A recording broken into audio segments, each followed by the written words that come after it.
ಶ್ರೀಗುರುಭ್ಯೋ ನಮಃ ಹರಿ ಓಂ. ಯತ್ಪದಂ ವೇದ ಸಂವೇದ್ಯಂ ಕಟಾಕ್ಷೇನಾಪಿ ವೀಕ್ಷಿತುಂ ನ ಕ್ಷಮಂತೆ ವಿಮತಯಃ ತಮುಪಾಸೇ ಶ್ರಿಯಃ ಪದಿಂ. ಶುದ್ಧಾನಂದೋರು ಸಂವಿದ್ಯುತಿ ಬಲಬಹುಲೌದಾರ್ಯವೀರ್ಯಾದಿದೇಹಂ ಚಿಂತಾ ಸಂತಾಪಲೇಪೋದ್ಭವಮೃತಿಮುಖರಾಶೇಷದೋಷಾತಿದೂರಂ. ಸದ್ಭಿರ್ವೈರಾಗ್ಯಭಕ್ತಿಶ್ರುತಿಮತಿನಿಯತಧ್ಯಾನಜಜ್ಞಾನಯೋಗಾತ್ ಗಮ್ಯಂ ವಂದೇ ಮುಕುಂದಾಭಿಧಮಮಲಮಲಂ ಬ್ರಹ್ಮವೇದಾಂತವೇದ್ಯಂ. ಭವತಿ ಯದನುಭಾವಾತ್ ಏಡಮೂಕೋऽಪಿ ವಾಗ್ಮಿ ಜಡಮತಿರಪಿ ಜಂತುಃ ಜಾಯತೆ ಪ್ರಾಜ್ಞಮೌಲಿಃ. ಸಕಲವಚನಚೇತೋ ದೇವತಾ ಭಾರತೀ ಸಾ ಮಮ ವಚಸಿ ದತ್ತಾಂ ಸನ್ನಿಧಿಂ ಮಾನಸೇ ಚ. ಅಭ್ರಮಂ ಭಂಗರಹಿತಂ ಅಜಡಂ ವಿಮಲಂ ಸದಾ ಆನಂದತೀರ್ಥಮತುಲಂ ಭಜೆ ತಾಪತ್ರಯಾಪಹಂ. ಚಿತ್ರೈಃ ಪದೈಶ್ಚ ಗಂಭೀರೈಃ ವಾಕ್ಯೈರ್ವಾಣೈರಖಂಡಿತೈಃ ಗುರುಭಾವಂ ವ್ಯಂಜಯಂತಿ ಭಾತಿ ಶ್ರೀಜಯತೀರ್ಥವಾಕ್.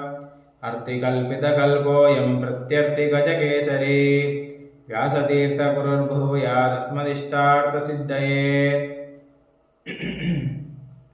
ಭಕ್ತಾನಾಂ ಮಾನಸಾಂ ಭೋಜಭಾನವೇ ಕಾಮಧೇನವೇ ನಮತಾಂ ಕಲ್ಪತರವೇ ಜಯೀಂದ್ರಗುರವೇ ನಮಃ.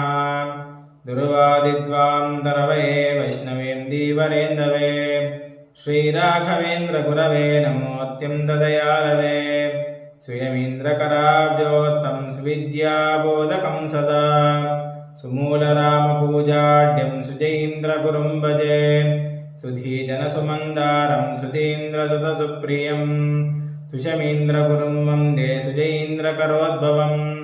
ಸುಶಮೀಂದ್ರಕರಾಬ್ಜೋತ್ತಂ ರಾಘವೇಂದ್ರಗುರುಪ್ರಿಯಂ ಸುಯತೀಂದ್ರಗುರುಂ ವಂದೇ ಮೂಲರಾಮಾರ್ಚನೆ ರತಂ. ಶ್ರೀಬ್ರಹ್ಮಾರ್ಚಿತಮೂಲರಾಮವಜಕಃ ವಿದ್ಯಾಮಠಾಧೀಶ್ವರಃ ವಿದ್ವದ್ವರ್ಗಸುಭೂಷಿತಃ ಸುಯತಿವರಃ ಟೀಕಾರ್ಯಸಂಸೇವಕಃ. ಛಾತ್ರಾಣಾಂ ಹೃದಯೇಷು ರಾಜತಿ ಸದಾ ಯೋऽಸೌ ಸುಕರಮಂದಿರಾಟ್. ಜೀಯಾತ್ ಶ್ರೀಸುಬುಧೇಂದ್ರಸಂಯಮಿಮಣಿಃ ವೇದಾಂತರಾಜ್ಯೇ ಚಿರಂ.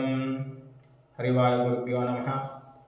ಅದುನಾಪೀಠದಲ್ಲಿ ವಿರಾಜಮಾನರಾದ ನನ್ನ ಸ್ವರೂಪೋದ್ಧಾರಕ ಗುರುಗಳಾದಂತಹ ಪರಮ ಪೂಜ್ಯ ಶ್ರೀಪಾದಂಗಳವರಲ್ಲಿ ಅನಂತಾನಂತ ಭಕ್ತಿ ಶಿರಸಾಷ್ಟಾಂಗ ಪ್ರಣಾಮಗಳನ್ನು ಸಲ್ಲಿಸುತ್ತಾ, ಬೇಸಿಗೆ ರಜೆ ಮತ್ತು ಅಧಿಕ ಮಾಸ ಪ್ರಯುಕ್ತ ಗುರುಗಳು ನಮ್ಮ ವಿದ್ಯಾಪೀಠದ ಅನೇಕ ವಿದ್ವಾಂಸರಿಂದಾಗಿ ಪ್ರವಚನ ಮಾಡಬೇಕು ಅಂತ ಆದೇಶವನ್ನು ಕೊಟ್ಟಿದ್ದರು.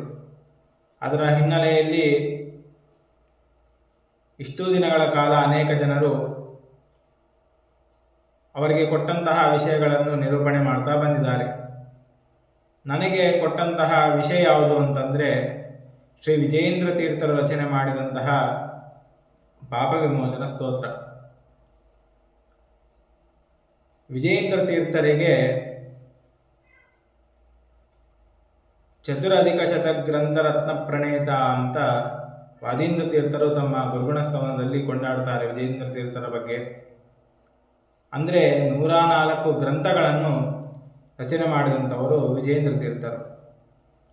ಇನ್ನು ಅಷ್ಟೇ ಅಲ್ಲ, ರಾಘವೇಂದ್ರ ವಿಜಯಕಾರರು ಚತುಷ್ಷಷ್ಟಿ ಕಲಾ ವಿದ್ಯಾ ವಿಷಯ ವಿದ್ವನ್ ಮಹೋಮುಷಿ ಅಂತ ಹೇಳ್ತಾರೆ. ಅಂದರೆ 64 ಕಲೆಗಳಿಂದ ಕೂಡಿದಂಥವರು ವಿಜಯೇಂದ್ರ ತೀರ್ಥರು ಅಂತ ಆ ರಾಘವೇಂದ್ರ ವಿಜಯಕಾರರು ವರ್ಣನೆ ಮಾಡ್ತಾರೆ.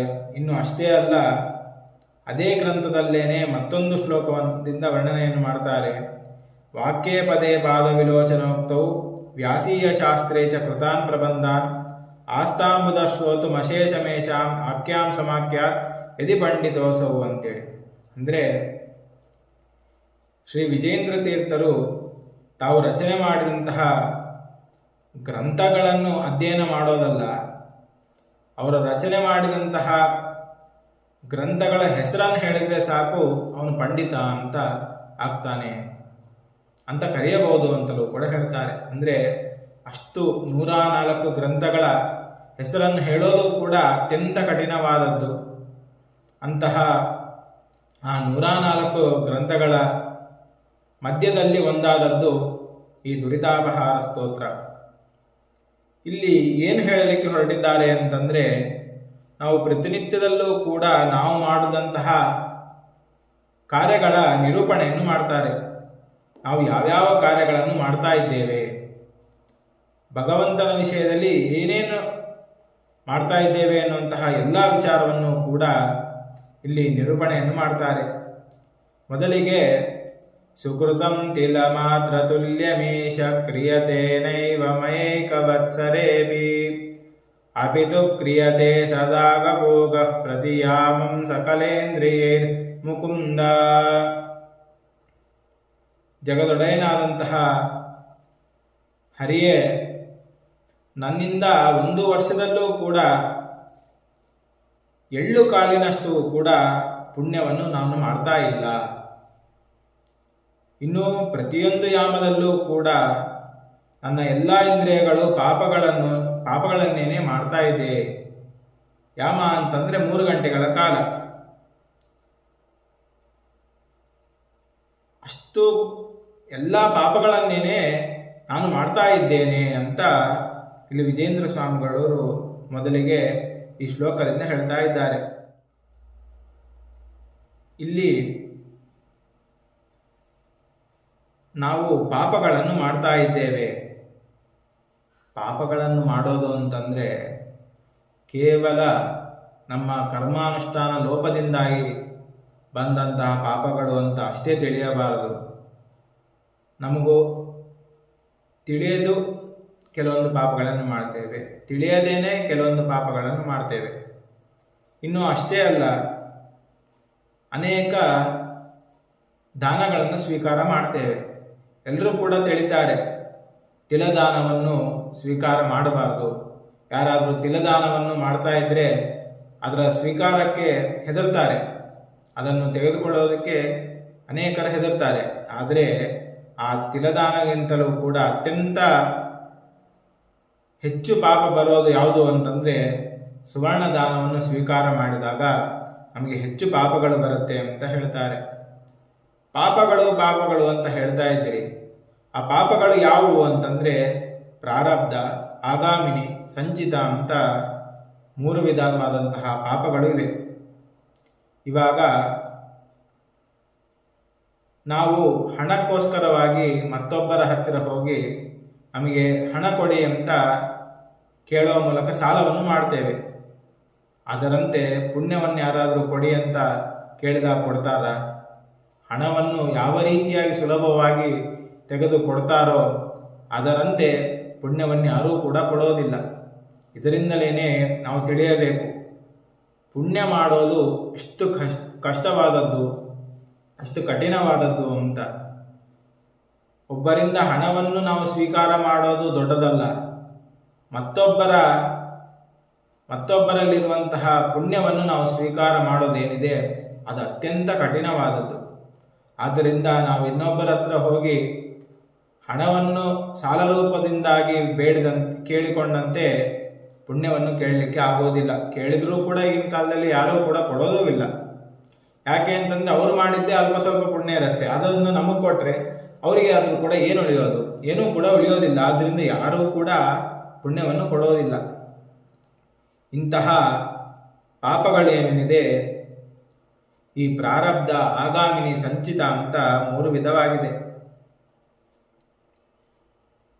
ಈ ಪ್ರಾರಬ್ಧ ಅಂತಂದರೆ ನಾವು ಹಿಂದಿನ ಜನ್ಮದಲ್ಲಿ ಮಾಡಿದಂತಹ ಯಾವ ಪಾಪಗಳಿರುತ್ತೆ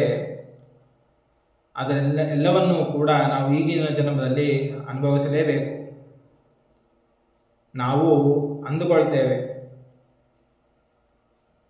ಈಗ ನಾನೇನೋ ದೇವರ ಪೂಜೆಯನ್ನು ಮಾಡ್ತಾ ಇದ್ದೇನೆ, ಸದಾ ಭಗವಂತನಿಗೆ ಸಂಬಂಧಪಟ್ಟಂತಹ ವಿಷಯಗಳಲ್ಲೇನೆ ನಾನು ಪ್ರವೃತ್ತಿಯನ್ನು ಮಾಡ್ತಾ ಇದ್ದೇನೆ ಅಂತ ನಾವು ತಿಳಿತೇವೆ. ಆದರೆ ನಾವು ಈಗಿನ ಜನ್ಮದಲ್ಲಿ ಮಾಡಿದಂತಹದ್ದಷ್ಟೇ ಅಲ್ಲ, ಬೇರೆ ಒಂದು ಜನ್ಮಗಳಲ್ಲೂ ಏನಾದರೂ ತಪ್ಪು ಕೆಲಸಗಳನ್ನು ಮಾಡಿದರೆ ಇತರರಿಗೆ ಹಿಂಸೆಯನ್ನು ಕೊಟ್ಟಿದ್ದರೆ ಅದರ ಕರ್ಮದ ಫಲವನ್ನು ನಾವು ಈಗ ಅನುಭವಿಸಲೇಬೇಕು. ಆದ್ದರಿಂದ ಹಿಂದಿನ ಜನ್ಮಗಳಲ್ಲಿ ಮಾಡಿದಂತಹ ಪಾಪಗಳೇನಿದೆ ಅದನ್ನು ಪ್ರಾರಬ್ಧ ಅಂತ ಕರೀತಾರೆ. ಇನ್ನು ಆಗಾಮಿನಿ ಅಂತಂದರೆ ಮುಂದೆ ಬರುವಂತಹ ಪಾಪಗಳು. ಸಂಚಿತ ಅಂತಂದರೆ ಪ್ರಕೃತ ಇವಾಗ ಮಾಡಿದಂತಹ ಪಾಪಗಳೇನಿದೆ ಇದಕ್ಕೆ ಸಂಚಿತ ಪಾಪಗಳು ಅಂತ ಕರೀತಾರೆ. ಇನ್ನು ಅಷ್ಟೇ ಅಲ್ಲ, ಆಚಾರ್ಯರು ಕೂಡ ಒಂದು ಮಾತನ್ನು ಹೇಳ್ತಾರೆ, ಪ್ರಾರಬ್ಧ ಕರ್ಮಣೋನ್ಯಸ್ಯ ಜ್ಞಾನಾದೇವ ಪರೀಕ್ಷೆಯ ಅಂತೇಳಿ. ಈ ಪ್ರಾರಬ್ಧ ಕರ್ಮಗಳು ಅಂತ ಏನಿವೆ ಇದು ಯಾವಾಗ ನಾಶವಾಗುತ್ತೆ ಅಂತಂದರೆ ದೇವರ ಬಗ್ಗೆ ಸರಿಯಾದಂತಹ ಜ್ಞಾನ ಇದ್ದಾಗ ಆ ಪ್ರಾರಬ್ಧ ಕರ್ಮ ಏನಿದೆ ಅಂದರೆ ನಾವು ಮಾಡಿದಂತಹ ಹಿಂದಿನ ಜನ್ಮಗಳಲ್ಲಿ ಮಾಡಿದಂತಹ ಕರ್ಮಗಳೇನಿದೆ ಅದು ಕಡಿಮೆಯಾಗಿ ಆಗ್ತಾ ಆಗ್ತಾ ಎಲ್ಲ ಕರ್ಮಗಳು ಕೂಡ ನಾಶವಾಗುತ್ತೆ. ಅಂದರೆ ನಾವು ಹಿಂದಿನ ಜನ್ಮದಲ್ಲಿ ಮಾಡಿದಂತಹ ದುಷ್ಕರ್ಮಗಳು ಅದರಿಂದ ಬಂದಂತಹ ಪಾಪಗಳು ಎಲ್ಲವೂ ಕೂಡ ನಾಶವಾಗಬೇಕು ಅಂತಂದರೆ ಭಗವಂತನ ಸರಿಯಾದಂತಹ ಜ್ಞಾನವನ್ನು ಇದ್ದಾಗ ಮಾತ್ರ ಆ ಎಲ್ಲ ಪಾಪಗಳು ಕೂಡ ನಾಶವಾಗುತ್ತೆ ಅಂತ ಇಲ್ಲಿ ತಿಳಿಸ್ಕೊಡ್ತಾರೆ. ಇನ್ನು ಅಷ್ಟೇ ಅಲ್ಲ, ನಾವು ತಿಳಿತೇವೆ ಅಲ್ಲ ನಾವು ಯಾವುದೋ ಜನ್ಮದಲ್ಲಿ ಮಾಡಿದಂತಹ ಕರ್ಮಗಳನ್ನಾದರೂ ಕೂಡ ನಾವು ಈಗ ಯಾಕೆ ಅನುಭವಿಸಬೇಕು ಅಂತಂದರೆ ಅದಕ್ಕೆ ಹೇಳ್ತಾರೆ, ಪ್ರಾರಬ್ಧ ಕರ್ಮ ಅಂತಂದ್ರೇ ಅದು ನಾವು ಯಾವುದೋ ಒಂದು ಜನ್ಮದಲ್ಲಿ ಮಾಡಿದಂತಹ ಕರ್ಮಗಳನ್ನು ನಾವೇನೇ ಅನುಭವಿಸಬೇಕು. ಯಾಕೆ ಅಂತಂದರೆ ಈ ಜೀವನೇನಿದ್ದಾನೆ, ಇರುವಂತಹ ಈ ಯಾವ ಶರೀರವೇನಿದೆ ಅದಾದರೂ ಅನಿತ್ಯವಾಗಿರಬಹುದು, ಆದರೆ ಅದರ ಒಳಗಡೆ ಇರುವಂತಹ ಜೀವನಾದರೂ ಕೂಡ ನಿತ್ಯನಾಗಿದ್ದಾನೆ. ಅದನ್ನೇನೆ ಭಗವದ್ಗೀತೆಯಲ್ಲಿ ಹೇಳ್ತಾರೆ, ವಾಸಾಂಸಿ ಜೀರ್ಣಾನಿ ಯಥಾ ವಿಹಾಯ ನವಾನಿ ಗೃಹ್ಣಾತಿ ನರೋಪರಾಣಿ ತಥಾ ಶರೀರಾಣಿ ವಿಹಾಯ ಜೀರ್ಣಾನ್ ನಿನ್ಯಾನಿ ಸಂಯಾತಿ ನವಾನಿ ದೇಹಿ ಅಂತ. ಅಂದರೆ ಈ ದೇಹ ಅನ್ನೋದೇನಿದೆ ಇದಾದರೂ ಕೂಡ ನಾಶವಾಗಬಹುದು, ಆದರೆ ದೇಹದ ಒಳಗಡೆ ಇರುವಂತಹ ಜೀವನೇನಿದ್ದಾನೆ ಆ ಜೀವನ ಆದರೂ ಕೂಡ ಅನಾದಿ ಕಾಲದಿಂದ ನಿತ್ಯನೇ ಆಗಿರ್ತಾನೆ. ಅವನಿಗೆ ಆ ಜೀವನಿಗೆ ಯಾವುದೇ ತರಹದ ನಾಶಾದಿಗಳು ಇರುವುದಿಲ್ಲ. ಆದ್ದರಿಂದಲೇ ನಾವು ಹಿಂದಿನ ಜನ್ಮಗಳಲ್ಲಿ ಮಾಡಿದಂತಹ ಪಾಪಗಳೇನಿದೆ ಆ ಪಾಪಗಳ ಅನುಭವವನ್ನು ನಾವು ಈಗಿನ ಜನ್ಮದಲ್ಲಿ ಮಾಡ್ತೇವೆ. ಇನ್ನು ಅಷ್ಟೇ ಅಲ್ಲ, ಸಂಚಿತ ಕರ್ಮ ಅಂತ ಇದೆ.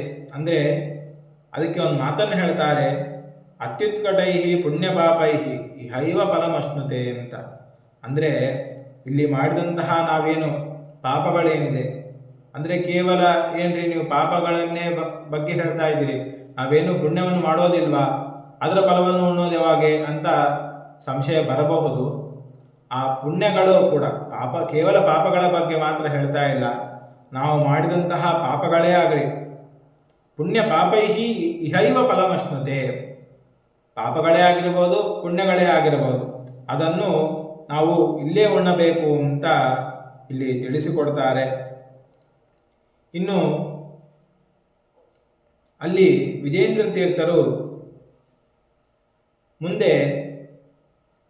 ಮುಂದಿನ ಶ್ಲೋಕಗಳಿಂದ ಒಂದೊಂದು ಅವಯವಗಳು ಯಾವ ರೀತಿಯಾಗಿ ಪ್ರತಿನಿತ್ಯದಲ್ಲೂ ಕೂಡ ಆ ಅವಯವಗಳು ನಡೀತಾ ಇರುತ್ತೆ ಅನ್ನೋ ವಿಷಯವನ್ನು ಕೂಡ ತಿಳಿಸ್ಕೊಡ್ತಾರೆ. ನಶಿರಶ್ಚಲತಿ ಶಮೇ ಕದಾಪಿ ಶ್ರುತಿಜಾನಂದ ಭರೇಣ ಸದ್ಗುಣಾನಾಂ ಅಪಿತು ಪ್ರಭುಬಂಧು ದುರ್ಗುಣಾನಾಂ ಶ್ರವಣಾರ್ಥಂ ಚಲಿತಂ ಭವತ್ಯಶಂಕಂ. ಹೇ ಭಗವಂತನೇ, ಈ ಯಾವ ನನ್ನ ತಲೆ ಏನಿದೆ ಯಾವ ಕಾಲದಲ್ಲೂ ಕೂಡ ಸದ್ಗುಣಗಳಿಂದ ಕೂಡಿದಂತಹ ನಿನ್ನ ಕಥೆಯನ್ನು ಕೇಳುವುದರಲ್ಲಿ ಅಂದರೆ ನಿನ್ನ ಕಥೆಯನ್ನು ಕೇಳಿದಾಗ ಆನಂದದಿಂದಾಗಿ ಯಾವತ್ತೂ ಕೂಡ ಚಲಿಸುವುದಿಲ್ಲ. ಆದರೆ ಬಂಧು ಬಾಂಧವರ ಕೆಟ್ಟ ಗುಣಗಳ ಅಂದರೆ ಅವರು ಈ ರೀತಿಯಾಗಿ ನಡೀತಾ ಇದ್ದಾರೆ, ಅವರು ಈ ರೀತಿಯಾಗಿ ಮಾತನಾಡಿದ್ದಾರೆ ಅಂತ ಯಾರಾದರೂ ಹೇಳಿದಾಗ ಅವಾಗ ನನ್ನ ತಲೆ ಏನಿದೆ ಅವಾಗ ಸಿಟ್ಟಿನಿಂದನೋ ಸಂತೋಷದಿಂದ, ಅವರು ನಮ್ಮನ್ನು ಹೊಗಳಿದಾಗ ಸಂತೋಷದಿಂದ, ಅವರು ನಮ್ಮನ್ನು ಬೈದಾಗ ಸಿಟ್ಟಿನಿಂದ ತಲೆ ಅನ್ನೋದು ಈ ತಲೆ ಏನಿದೆ ಈ ಶಿರ ಇದು ಚಲಿಸ್ತಾ ಇದೆ. ಇದರಲ್ಲಿ ಯಾವುದೇ ತರಹದ ಅಶಂಕಂ ಸಂಕೋಚವಿಲ್ಲದೆ ಚಲಿತಂಭವತಿ ಚಲಿಸುತ್ತದೆ ಅಂತ ಇಲ್ಲಿ ವಿಜೇಂದ್ರ ತೀರ್ಥರು ವರ್ಣನೆಯನ್ನು ಮಾಡ್ತಾರೆ. ಇನ್ನು ಅಷ್ಟೇ ಅಲ್ಲ, ಈ ಯಾವ ಕಿವಿಗಳೇನಿವೆ ಆ ಕಿವಿಗಳು ಯಾವ ರೀತಿಯಾಗಿವೆ ಅನ್ನೋದನ್ನು ಹೇಳ್ತಾರೆ. ಶ್ರವಣೇ ಶ್ರವಣಾಯ ಸತ್ಕಥಾಯ ನಯತೆ ತೇ ತವ ಪುಣ್ಯ ಕೀರ್ತನಸ್ಯ ಅಪಿತು ವ್ಯಭಿಚಾರ ಲೋಕವಾರ್ತಾ ಶ್ರವಣಾಯೇವ ಮಹಾದರಂ ಪ್ರಯಾತಃ. ಈ ಯಾವ ಕಿವಿಗಳೇನಿದೆ ಪುಣ್ಯಕರವಾದಂತಹ ಚರಿತ್ರೆಯುಳ್ಳ ನಿನ್ನ ಕತೆ, ಸತ್ಕಥಾ ಸಮೀಚೀನವಾದಂತಹ ಕತೆ ಅಥವಾ ಈ ಶಾಸ್ತ್ರದ ಶ್ರವಣಕ್ಕೋಸ್ಕರವಾಗಿ ಎಂದೂ ಕೂಡ ಪ್ರಯತ್ನ ಮಾಡ್ತಾ ಇಲ್ಲ, ನಯತೆ ಪ್ರಯತ್ನ ಪಡುವುದಿಲ್ಲ ಅಂತ ಹೇಳ್ತಾ ಇದ್ದಾರೆ. ನಾವು ಪ್ರತಿನಿತ್ಯದಲ್ಲೂ ಕೂಡ ನಮ್ಮ ಕಿವಿಗಳನ್ನು ಯಾವುದರ ಕಡೆ ಗಮನ ಹರಿಸುವಂತೆ ಮಾಡಬೇಕು ಅಂದರೆ ದೇವರ ಕಥೆಗಳನ್ನು ಕೇಳುವುದರಲ್ಲಿ ನಮ್ಮ ಕಿವಿಗಳು ಸದಾ ಆಸಕ್ತಿಯಿಂದ ಕೂಡಿದವುಗಳಾಗಿರಬೇಕು. ಯಾಕೆ ಅಂತಂದರೆ ಒಂದು ಮಾತು ಇದೆ, ಒಂದು ಶ್ಲೋಕವನ್ನು ಹೇಳ್ತಾರೆ. ಪ್ರಾತದ್ಯೂತ ಪ್ರಸಂಗೇನ ಮಧ್ಯಾಹ್ನೇ ಸ್ತ್ರೀ ಪ್ರಸಂಗತಃ ರಾತ್ರೌ ಚೌರ್ಯ ಪ್ರಸಂಗೇನ ಕಾಲೋ ಗಚ್ಚತಿ ಧೀಮತಃ ಅಂತ. ಅಂದರೆ ನಾವು ಪ್ರತಿನಿತ್ಯದಲ್ಲೂ ಯಾವ ರೀತಿಯಾಗಿ ಎಂತಹ ಕಥೆಗಳನ್ನು ಕೇಳಬೇಕು, ಎಂತಹ ವಿಷಯಗಳನ್ನು ಕೇಳಬೇಕು ಅಂತಂದರೆ ಪ್ರಾತಃ ದ್ಯೂತ ಪ್ರಸಂಗೇನ. ಇಲ್ಲಿ ದ್ಯೂತ ಅಂತಂದರೆ ಮಹಾಭಾರತ ಕಥೆಯನ್ನು ಕೇಳಬೇಕು. ಮಧ್ಯಾಹ್ನ ಸ್ತ್ರೀ ಪ್ರಸಂಗತಃ ಅಂದರೆ ಮಧ್ಯಾಹ್ನ ಕಾಲದಲ್ಲಿ ರಾಮಾಯಣದ ಕಥೆಯನ್ನು ಕೇಳಬೇಕು. ರಾತ್ರೌ ಚೌರ್ಯ ಪ್ರಸಂಗೇನ, ಚೌರ್ಯ ಪ್ರಸಂಗ ಅಂತಂದರೆ ಭಾಗವತ ಕಥೆಯನ್ನು ಕೇಳಬೇಕು. ಈ ರೀತಿಯಾಗಿ ಕಾಲೋ ಗಚ್ಚತಿ ಧೀಮತಃ ಅಂತ ಹೇಳ್ತಾರೆ. ಆದರೆ ನಾವೇನು ಮಾಡ್ತಾ ಇದ್ದೇವೆ, ಪ್ರಾತಃ ಕಾಲದಲ್ಲಿ ಯಾರೋ ಮಾಡಿದಂತಹ ಕೆಟ್ಟ ಕೆಲಸಗಳ ವಿಷಯಗಳ ಬಗ್ಗೆ ಅಂತಹ ಕಥೆಗಳನ್ನು ಕೇಳೋ ವಿಷಯದಲ್ಲಿ ನಮ್ಮ ಕಿವಿಗಳು ಆಸಕ್ತಿಯಿಂದ ಕೂಡಿದವುಗಳಾಗಿರ್ತವೆ. ಇನ್ನು ಮಧ್ಯಾಹ್ನ ಸ್ತ್ರೀ ಪ್ರಸಂಗತಃ ಅವರು ಈ ರೀತಿಯಾಗಿದ್ದಾರೆ, ಆ ಹೆಣ್ಣು ಮಗಳು ಈ ರೀತಿಯಾಗಿದ್ದಾಳೆ ಅಂತ ನಾನಾ ವಿಧವಾಗಿ ಈಗಿನ ಕಾಲದಲ್ಲಿ ನಾವು ಅನೇಕ ವಿಷಯಗಳನ್ನು ಕೇಳ್ತೇವೆ.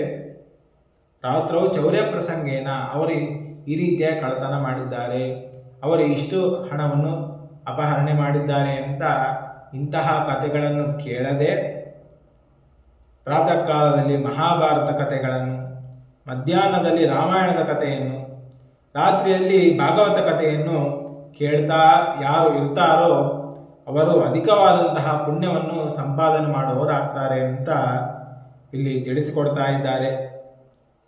ಇನ್ನು ಅಷ್ಟೇ ಅಲ್ಲ,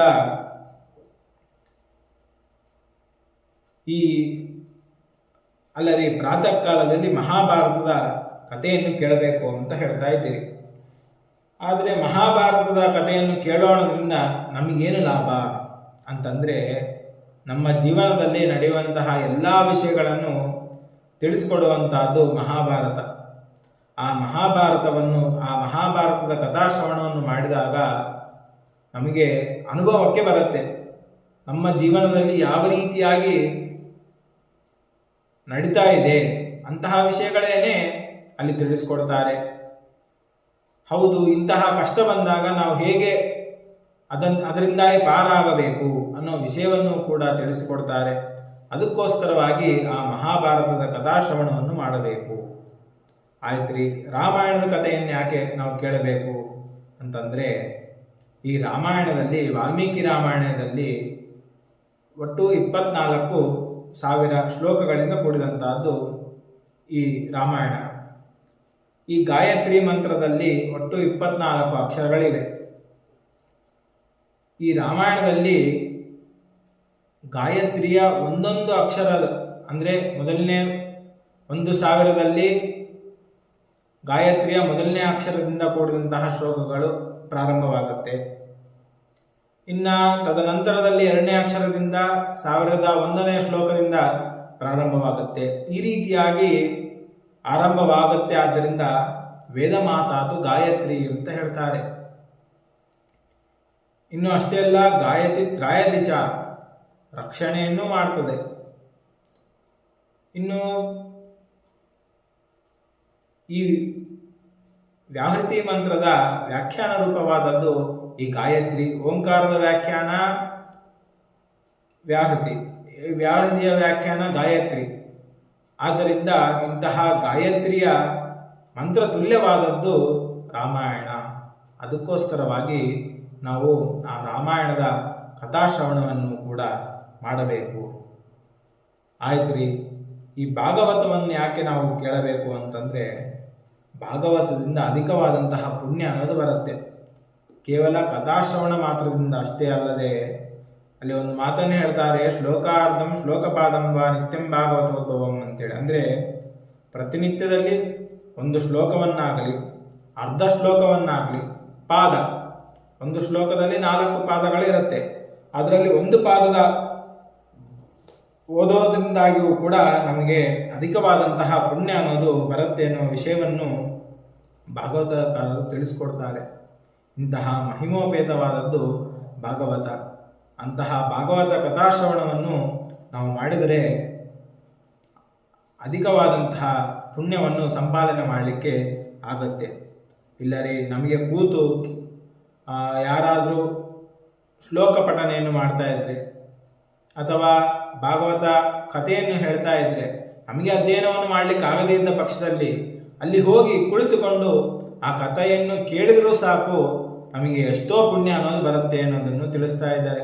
ಅದಕ್ಕೆ ಶ್ರವಣಾಯ ಸತ್ಕಥಾಯ, ಇಲ್ಲಿ ನಾನು ನಿನ್ನ ಕಥೆಯನ್ನು ಯಾವುದನ್ನೂ ಕೂಡ ಈ ಕಿವಿಗಳು ಕೇಳ್ತಾ ಇಲ್ಲ, ಕಿಂತು ಏನು ಮಾಡ್ತಾ ಇದೆ, ಅಪಿತು ವ್ಯಭಿಚಾರ ಲೋಕವಾರ್ತಾ ಶ್ರವಣಾಯೈವ ಮಹಾದರಂ ಪ್ರಯಾತಃ. ಈ ಲೌಕಿಕ ವಾರ್ತೆಗಳನ್ನು ಅವರು ಆ ರೀತಿಯೇ ಮಾಡಿದ್ದಾರೆ, ಇವರು ಈ ರೀತಿಯ ಮಾಡಿದ್ದಾರೆ ಇತ್ಯಾದಿ ಅನೇಕ ಲೌಕಿಕ ವಿಷಯಗಳನ್ನು ಕೇಳಲಿಕ್ಕೋಸ್ಕರವಾಗಿಯೇ ಮಹಾದರಂ, ಅತ್ಯಂತ ಅತಿಯಾದಂತಹ ಆಸಕ್ತಿಯಿಂದ ಕೂಡಿದ್ದಾಗಿದೆ ನನ್ನ ಕಿವಿಗಳು, ಅಂಥದ್ರಲ್ಲೇನೆ ಪ್ರಯತ್ನವನ್ನು ಮಾಡ್ತಾ ಇದೆ, ಹೋಗ್ತಾ ಇವೆ ನನ್ನ ಕಿವಿಗಳು ಅಂತ ಇಲ್ಲಿ ವಿಜೇಂದ್ರ ತೀರ್ಥರು ವರ್ಣನೆಯನ್ನು ಮಾಡ್ತಾರೆ.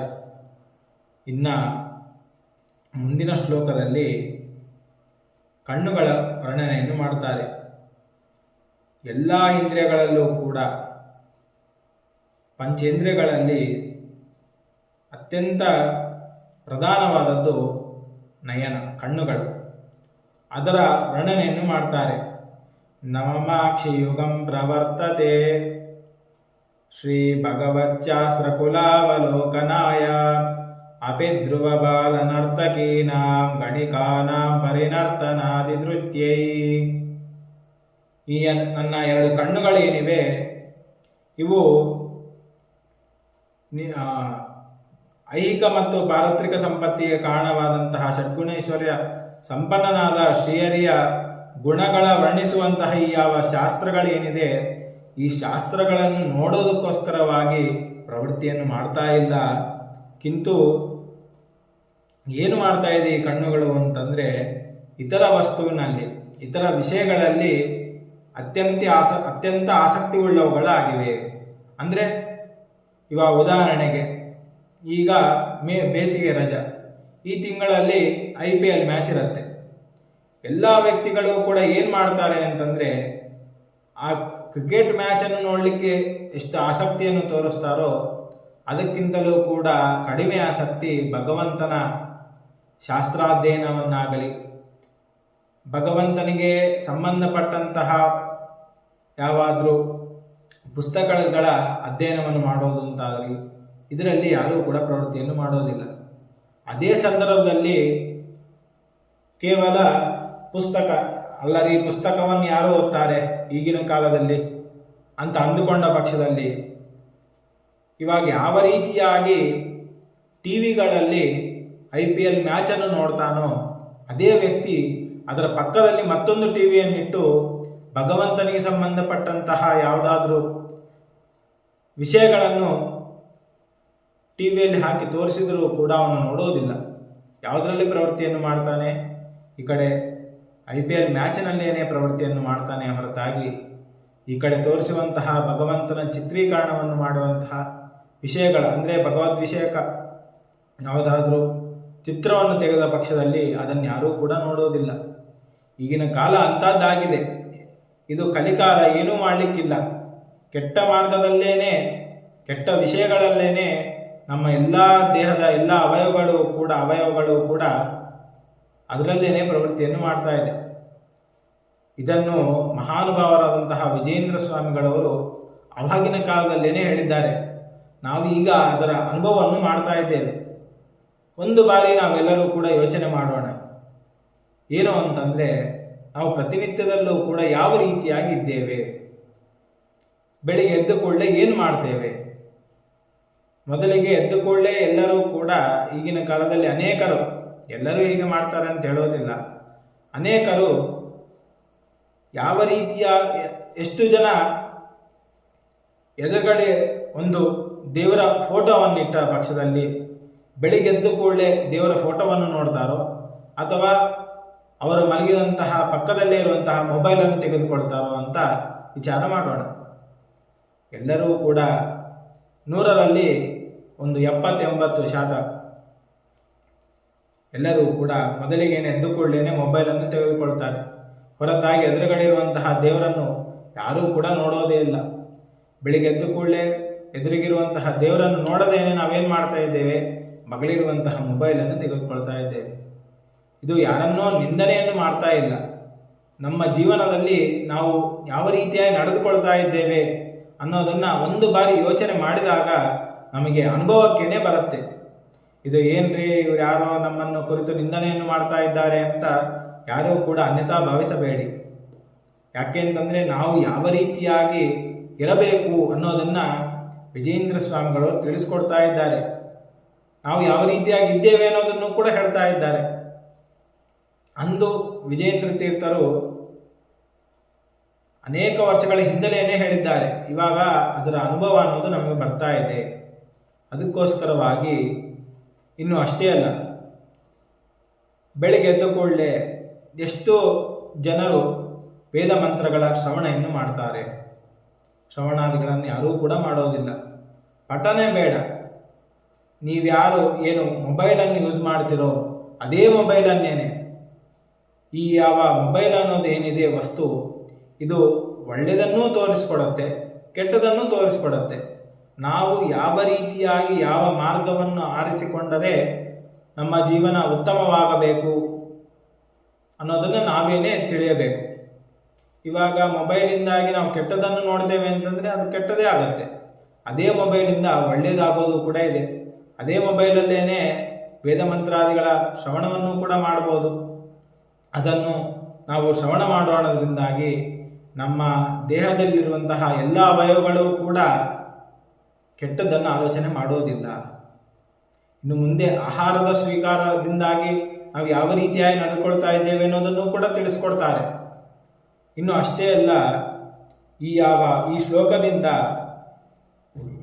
ಕಣ್ಣುಗಳ ಅಂದರೆ ನನ್ನ ಕಣ್ಣುಗಳು ಯಾವ ರೀತಿಯಾಗಿ ನಡೆದುಕೊಳ್ತಾ ಇದೆ ಅನ್ನೋ ವಿಷಯವನ್ನು ಇಲ್ಲಿ ತಿಳಿಸ್ಕೊಡ್ತಾ ಇದ್ದಾರೆ. ನಾವು ಒಮ್ಮೆ ಯೋಚನೆ ಮಾಡ್ರಿ, ನಮ್ಮ ಕಣ್ಣು ರೆಪ್ಪೆಗಳಿವೆ. ಈ ರೆಪ್ಪೆ ಏನು ಮಾಡುತ್ತೆ ಅಂತಂದರೆ, ಕಣ್ಣಿಗೇನಾದರೂ ಹಾನಿ ಆಗ್ತಾ ಇರುವಂತಹ ಪದಾರ್ಥಗಳು, ಅಂದರೆ ಯಾರಾದರೂ ಕಲ್ಲನ್ನು ಎಸೆದರು ಉದಾಹರಣೆಗೆ, ಎಸೆದಾಗ ಆ ರೆಪ್ಪೆಗೆ ನಾವೇನು ಇನ್ಸ್ಟ್ರಕ್ಷನ್ಸ್ ಕೊಡೋದಿಲ್ಲ, ರೆಪ್ಪೆ ಅಡ್ಡಬಾ ಆ ರೀತಿ ಯಾರೂ ಕೂಡ ಹೇಳೋದಿಲ್ಲ.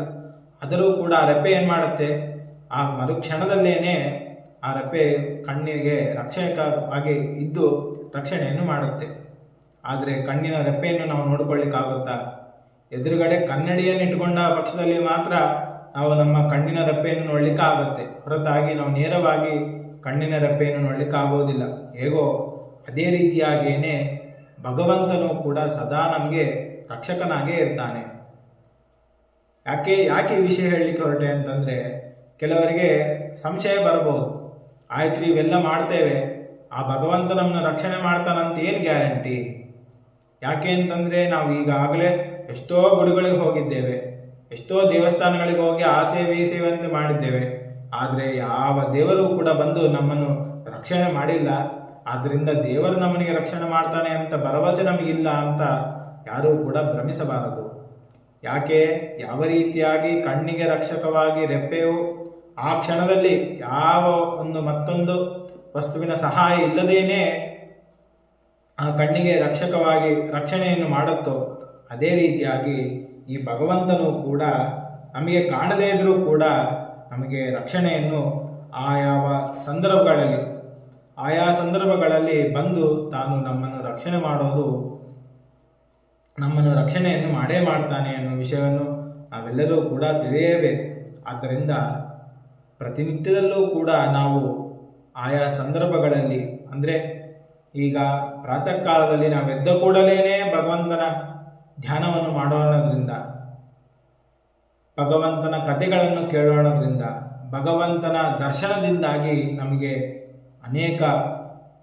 ನಾವು ಮಾಡಿದಂತಹ ಅನೇಕ ಪಾಪಗಳು ನಾಶವಾಗಿ ಭಗವಂತನ ನಮಗೆ ಅನುಗ್ರಹವನ್ನು ಮಾಡ್ತಾನೆ.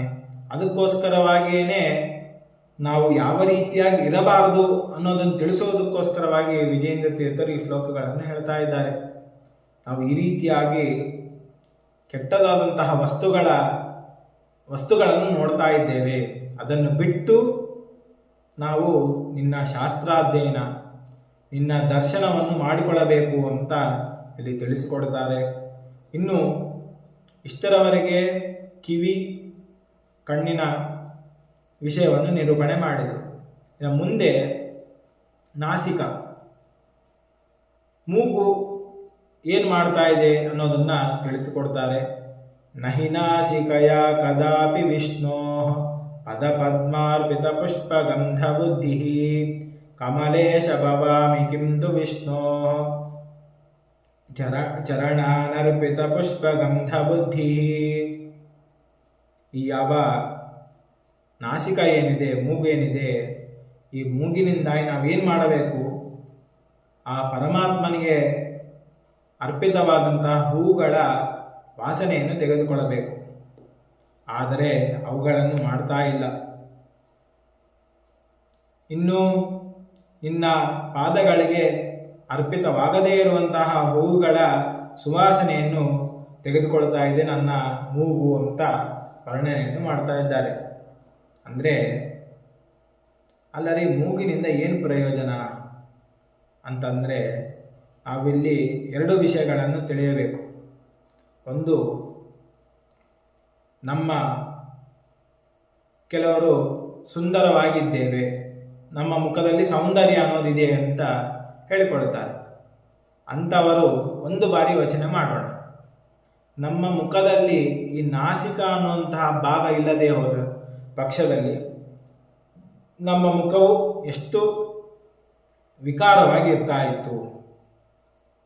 ಯಾಕೆ ಅಂತಂದರೆ ಇದಕ್ಕೆ ದೃಷ್ಟಾಂತವಾಗಿ ನಾವು ಶೂರ್ಪನಖೆಯನ್ನು ನೋಡಬಹುದು. ಅವಳಿಗೆ ಶೂರ್ಪನಖ ಅಂತ ಯಾಕೆ ಹೆಸರು ಬಂತು ಅಂದರೆ, ಈ ಮರದಷ್ಟು ಉಗರು ಉಳ್ಳವಳಾಗಿದ್ದಳು ಈ ಶೂರ್ಪನಖೆ. ಅದಕ್ಕೋಸ್ಕರವಾಗಿ ಅವಳಿಗೆ ಶೂರ್ಪನಖ ಅಂತ ಹೆಸರು. ಅವಳ ಮೂಗನ್ನು ಲಕ್ಷ್ಮಣನು ಛೇದ ಮಾಡಿದಾಗ ಅವಳ ಮುಖವು ವಿಕಾರವಾಗಿ ಆಯಿತು. ಅಂದಿನಿಂದ ಅವಳು ಮುಖಕ್ಕೆ ಮುಸುಗನ್ನು ಹಾಕ್ಕೊಂಡು ತಿರುಗಾಡೋದು ಪ್ರಾರಂಭ ಮಾಡಿದಳು. ಈಗಿನ ಕಾಲದಲ್ಲಿ ಎಷ್ಟೋ ಜನ ಆ ಸಿಸ್ಟಮನ್ನು ಫಾಲೋ ಮಾಡ್ತಾ ಇದ್ದಾರೆ. ಈ ರೀತಿಯ ಮಾಡೋದ್ರಿಂದ ತಮ್ಮ ಮುಖದಲ್ಲಿರುವಂತಹ ಸೌಂದರ್ಯ ಅನ್ನೋದು ಇಲ್ಲ ಅಂತ ಆಗಬೇಕಾಗತ್ತೆ. ಯಾಕೆ ಅಂದು ಆ ಶೂರ್ಪಣಖೆಯು ಯಾಕೆ ಮುಸುಗನ್ನು ಮುಖಕ್ಕೆ ಕಟ್ಟಿದ್ದು ಅಂತಂದರೆ, ಅವಳ ಮುಖದಲ್ಲಿ ವಿಕಾರ ಅನ್ನೋದಿತ್ತು. ಮತ್ತೆ ಯಾರಾದರೂ ನೋಡಿದರೆ ನನ್ನ ಮುಖವನ್ನು ನೋಡಿದರೆ ಎಲ್ಲಿ ನಕ್ಕು ಬಿಡ್ತಾರೋ ಏನೋ ಅಂತ ಸಂಶಯದಿಂದ ಅವಳ ಅಂದು ಮುಸುಗನ್ನು ಕಟ್ಟಿದಳು. ಇಂದು ಅನೇಕರು ಕೂಡ ಮುಖಕ್ಕೆ ಮುಸುಗನ್ನು ಕಟ್ತಾರೆ. ಹಾಗಾದರೆ ನಿಮ್ಮ ಮುಖದಲ್ಲಿ ವಿಕಾರ ಇರೋದ್ರಿಂದ ನೀವು ಮುಖಕ್ಕೆ ಮುಸುಗನ್ನು ಕಟ್ತೀರಾ? ಒಂದು ಬಾರಿ ಆಲೋಚನೆ ಮಾಡಿ. ನಿಮ್ಮ ಮುಖದಲ್ಲಿ ಯಾವುದೇ ತರಹದ ವಿಕಾರ ಇಲ್ಲ ಅಂತ ಅನ್ನೋದಾಗಿದ್ದರೆ ನೀವು ಮುಸುಗನ್ನು ಹಾಕುವ ಅವಶ್ಯಕತೆ ಇಲ್ಲ. ಅಂತಹ ಮೂಗು ಈ ಭಾಗ ಇಲ್ಲ ಅಂತಾಗಿದ್ದರೆ ನಮ್ಮ ಮುಖವು ಅತ್ಯಂತ ವಿಕಾರವಾಗಿರ್ತಾ ಇತ್ತು. ಆದರೆ ಭಗವಂತನು ನಮಗೆ ಈ ನಾಸಿಕೆಯನ್ನು ಕೊಟ್ಟು ದೊಡ್ಡ ಅನುಗ್ರಹವನ್ನು ಮಾಡಿದ್ದಾನೆ. ಮತ್ತೊಂದು, ಇದು ಒಂದು ಚಿಕ್ಕ, ನಾವು ನೋಡಿದಾಗ ನಮಗೆ ಅನುಭವಕ್ಕೆ ಬರುವಂತಹದ್ದು. ಈ ಯಾವ ಮೂಗಿನ ಮೇಲುಭಾಗ ಏನಿದೆ, ಇದರಿಂದಾಗಿ ನಮ್ಮ ಈ ಯಾವ ಕನ್ನಡಿಗೆ ಏನಿದೆ ಇದರ ರಕ್ಷಕವಾಗಿಯೂ ಕೂಡ ಈ ಮೂಗು ಇರುತ್ತೆ. ಒಂದು ವೇಳೆ ಈ ಮೂಗು ಇಲ್ಲ ಅಂತಾಗಿದ್ದರೆ ನಾವು ಈ ಕನ್ನಡಿಗೆಯನ್ನು ಕೂಡ ಹಾಕ್ಕೊಳ್ಳಿಕ್ಕಾಗೋದಿಲ್ಲ. ಅದರಿಂದಾಗಿ ಭಗವಂತನು ನಮಗೆ ಅತ್ಯಂತ ಅನುಗ್ರಹವನ್ನೇ ಮಾಡಿದ್ದಾನೆ. ಇಂತಹ ಅನುಗ್ರಹ ಮಾಡಿದಂತಹ ಭಗವಂತನಿಗೆ ನಾವೇನು ಮಾಡ್ತಾ ಇದ್ದೇವೆ? ಅವನಿಗೆ ಅರ್ಪಣೆ ಇಲ್ಲದೆ ಇರುವಂತಹ ಸುವಾಸನೆ ಭರಿತವಾಗಿದ್ರು ಆ ಪುಷ್ಪಗಳು ಸುವಾಸನೆ ಆಗಿರುತ್ತೆ. ಅದರ ಧಾರಣೆಯನ್ನು ಅಂದರೆ ಅದರ ಸುವಾಸನೆಯನ್ನು ಈ ಮೂಗು ತೆಗೆದುಕೊಳ್ತಾ ಇದೆ. ಅಲ್ರಿ ಹೇಗೆ ಅಂತಂದರೆ, ಈಗಿನ ಕಾಲದಲ್ಲಿ ಅನೇಕರು ಈ ಯಾವ ಸುಗಂಧ ದ್ರವ್ಯಗಳಿಂದ ನಿರ್ಮಿತವಾದಂತಹ ಸೆಂಟ್ ಪರ್ಫ್ಯೂಮ್ಗಳನ್ನು ಬಳಸ್ತಾರೆ. ಅದ್ಯಾರೂ ಕೂಡ ದೇವರಿಗೆ ಸಮರ್ಪಣೆ ಮಾಡಿ ಅಂತೂ ಅವುಗಳನ್ನು ತಯಾರು ಮಾಡಿರೋದಿಲ್ಲ. ಅಂತಹ ವಸ್ತುಗಳನ್ನು ನಾವು ಉಪಯೋಗಿಸಿದಾಗ ಅದರಿಂದಾಗಿಯೂ ಕೂಡ ಸುವಾಸನೆ ಅನ್ನೋದು ಬರುತ್ತೆ. ಅಂತಹ ದೇವರಿಗೆ ಅನರ್ಪಿತವಾದಂತಹ ಈ ಯಾವ ಹೂಗಳಿಂದ ನಿರ್ಮಾಣ ಮಾಡಲ್ಪಟ್ಟಂತಹ ಆ ಯಾವ ಸುಗಂಧ ದ್ರವ್ಯಗಳ ಸುವಾಸನೆಯನ್ನು ನಮ್ಮ ಮೂಗು ಸ್ವೀಕಾರ ಮಾಡ್ತಾ ಇದೆ ಹೊರತಾಗಿ ಭಗವಂತನಿಗೆ ಅರ್ಪಿತವಾದಂತಹ ಯಾವ ಹೂಗಳ ಸುವಾಸನೆಯನ್ನು ನಮ್ಮ ನಾಸಿಕೆಯು ಸ್ವೀಕಾರ ಮಾಡ್ತಾ ಇಲ್ಲ. ಇನ್ನು ಅಷ್ಟೇ ಅಲ್ಲ, ನಾವು ಭಗವಂತನಿಗೆ ಪುಷ್ಪಗಳನ್ನು ಅರ್ಪಣೆ ಮಾಡ್ತೇವೆ ಪೂಜಾ ಸಮಯದಲ್ಲಿ ಅರ್ಪಣೆ ಮಾಡಬೇಕಾದ್ರೆ ಆ ಪುಷ್ಪಗಳು ಯಾವ ರೀತಿಯಾಗಿ ನಾವು ಯಾವ ರೀತಿಯಾಗಿ ನಾವು ತೆಗೆದುಕೊಂಡು ಬರಬೇಕು ಅಂತಂದರೆ, ಆ ಪುಷ್ಪಗಳ ಸುವಾಸನೆಯನ್ನು ನಾವು ಭಗವಂತನಿಗೆ ಅರ್ಪಣೆ ಮಾಡೋಕ್ಕಿಂತ ಪೂರ್ವದಲ್ಲಿ ಅದರ ಸುವಾಸನೆಯನ್ನು ನಾವು ತೆಗೆದುಕೊಂಡಿರಬಾರದು. ತರುವಂತಹ ವ್ಯಕ್ತಿಗಳು ಆ ರೀತಿಯಾಗಿ ತೆಗೆದುಕೊಂಡು ಬಂದ ಮೇಲೆ, ಒಂದು ವೇಳೆ ಆ ರೀತಿಯಾಗಿ ತೆಗೆದುಕೊಂಡು ಬಂದರೆ ಅಂತಹ ಪುಷ್ಪವು ಭಗವಂತನಿಗೆ ಅರ್ಪಣೆ ಮಾಡಲಿಕ್ಕಾಗೋದಿಲ್ಲ. ಆದ್ದರಿಂದ ನಾವ್ಯಾರೂ ಕೂಡ ಸುವಾಸನೆಯನ್ನು ತೆಗೆದುಕೊಂಡದೇ ಇರುವಂತಹ ಯಾವ ಪುಷ್ಪಗಳಿದೆ ಆ ಪುಷ್ಪಗಳಿಂದ ಭಗವಂತನನ್ನು ಪೂಜೆ ಮಾಡಿ ಆ ಭಗವಂತನಿಗೆ ಅರ್ಪಣೆ ಮಾಡಿದಂತಹ ಆ ಯಾವ ಪುಷ್ಪಗಳೇನಿರುತ್ತೆ, ಭಗವಂತನಿಗೆ ಅರ್ಪಿತವಾದಂತಹ ಪುಷ್ಪಗಳನ್ನು ಸ್ವೀಕಾರ ಮಾಡಿ ಅದರ ಸುವಾಸನೆಯನ್ನು ನಾವು ಮಾಡಬೇಕು. ಈ ರೀತಿಯಾಗಿ ನಾವು ಯಾರೂ ಕೂಡ ಮಾಡ್ತಾ ಇಲ್ಲ ಅನ್ನೋ ವಿಚಾರವನ್ನು ಇಲ್ಲಿ ವಿಜೇಂದ್ರ ತೀರ್ಥರು ಹೇಳ್ತಾ ಇದ್ದಾರೆ. ಇನ್ನು ಮುಂದೆ ಯಾವ ಯಾವ ವಿಷಯಗಳ ನಿರೂಪಣೆಯನ್ನು ಮಾಡಿದ್ದಾರೆ, ಇನ್ನು ನಾಲಿಗೆ, ಮನಸ್ಸು ಇತ್ಯಾದಿಗಳ ಅನೇಕ ವಿಷಯಗಳನ್ನು ಹೇಳಿದ್ದಾರೆ. ಅದರ ಎಲ್ಲ ವಿಷಯಗಳನ್ನು ಕೂಡ ನಾವು ಮುಂದಿನ ಭಾಗದಲ್ಲಿ ತಿಳಿಯೋಣ ಅಂತ ಹೇಳ್ತಾ ನನ್ನ ಮಾತನ್ನು ಮುಗಿಸ್ತಾ ಇದ್ದೇನೆ. ಶ್ರೀಕೃಷ್ಣ ಅರ್ಪಣ.